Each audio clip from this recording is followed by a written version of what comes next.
Welcome to our channel. Today we how to save on credit insurance with TransUnion, beginner guide step by step clearly.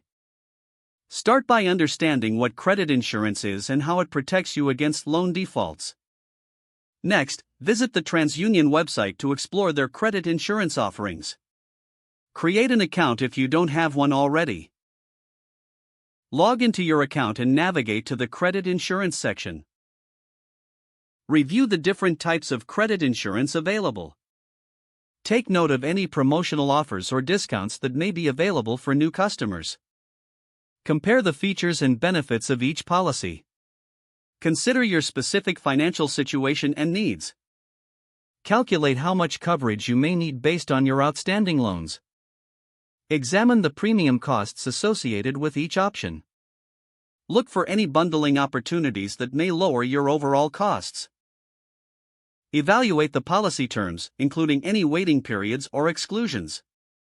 Consult with a financial advisor if you're unsure about which policy is best for you. Once you've made a decision, fill out the application form carefully. Provide accurate information to avoid any potential issues later.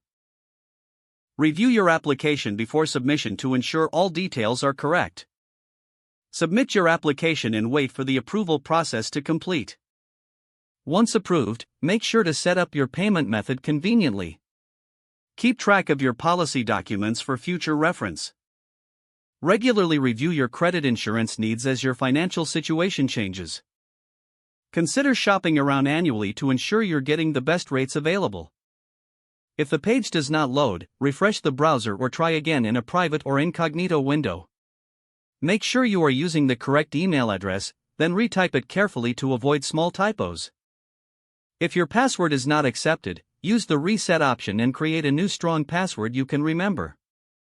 Check your spam folder for verification or security emails, then complete any requested confirmation steps.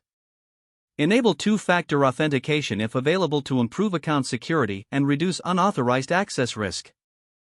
After signing in, review your profile details so your contact information and settings are accurate and current. If you see an error message, note it down and try again after restarting your device and internet connection. Don't forget to like this video and subscribe to our channel for more step-by-step tech guides.